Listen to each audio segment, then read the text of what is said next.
Yes, amahoro n'imigisha bikomeza kugenda abyibanira nawe wowe ukomeje kugenda ukurikirana Kigali Top News kugezaho amakuru abagiye atandukanye, amakuru y'imyidagaduro abari kugenda acaracara hirya no hino mu gihugu cyacu cy'u Rwanda ndetse n'ahandi hose ku isi. Turagushuje werere mu mujyi wa Kigali ndetse no mu zindi ntara zose z'igihugu, amajyepfo, amajyaruguru, uburasirazuba, uburengera bwaryo. Turanagushuje werere mu gihugu cy'u Burundi ndetse n'abaturanyi bara mu gihugu cya Uganda, Kenya, n'igihugu cya Kongo rwose, Tanzania. Turabashuje namwe se murereye muri Afrika muri rusange n'ahandi hose ku isi, mukaba mwikurikiriye rwose Kigali Top News. Kigali Top News rero nk'uko yabibasezeranyije ikaba igenda ibagezaho amakuru abari kugenda acaracara hirya no hino. Ni inkuru mwagiye mwumva mu minsi ishize, ni inkuru mwagiye mwumva rwose mu minsi ishize, aho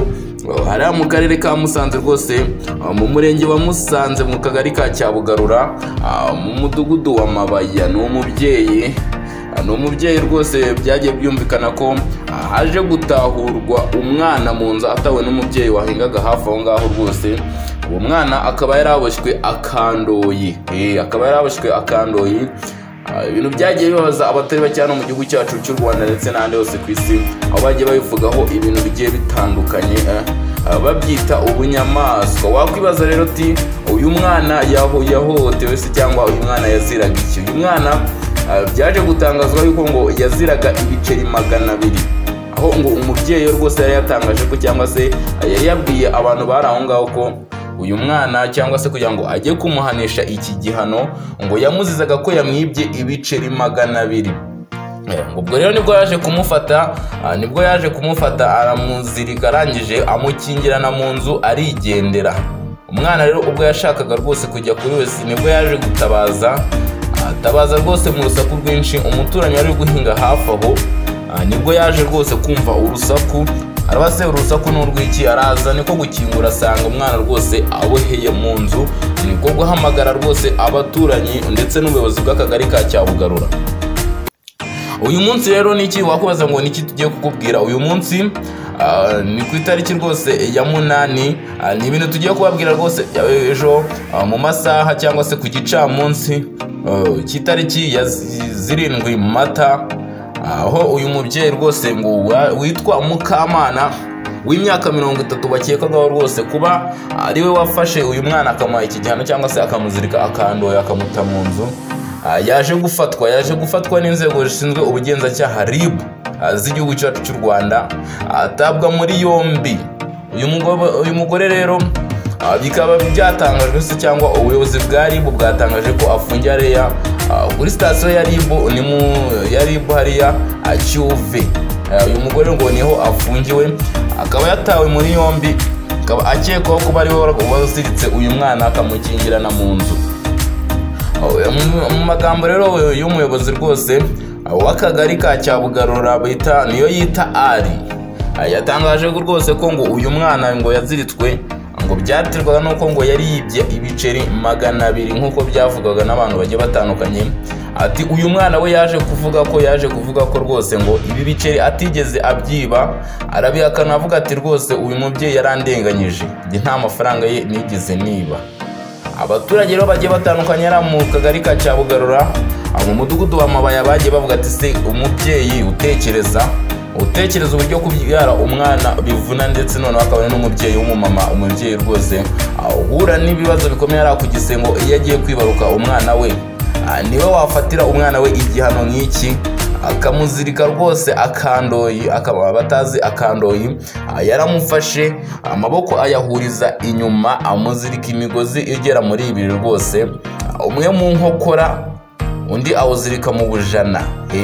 Hano haragura ikiganza rwose, akaba ariho rwose yamuzirikiye. Ni ibintu bibabaza cyane, noneho arangije amuta mu nzu arigendera. Nyuma rero yuko ubugenzacyaha bw'u Rwanda RIB rwakomeje kugenda rukora iperereza, rwashakishaga uyu mugore ngo bita Mukamana rwose ufite imyaka 30. Ku itariki ya 7 rero Mata nibwo uyu mugore yaje gufatwa, atabwa muri yombi rwose ngo aha acumbikiwe ari kuri sitasiyo ya Cyuve, sitasiyo ya Ribo niho afungiwe.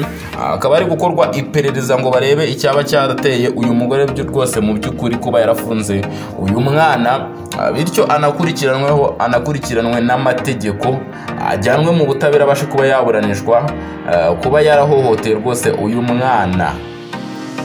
Uyu mwana rero ngo ubwo yazaga gufatwa cyangwa se ubwo yazaga gutabarwa, bamwerekeje hariya ku bigo nderabuzima na rwose ku bitaro hariya by'umurenge wa Musanze no mu karere ka Musanze, yitabwaho n'abaganga ndetse arahumurizwa, aganizwa rwose byinshi kuko n'umwana wari wahungabanye bikomeye.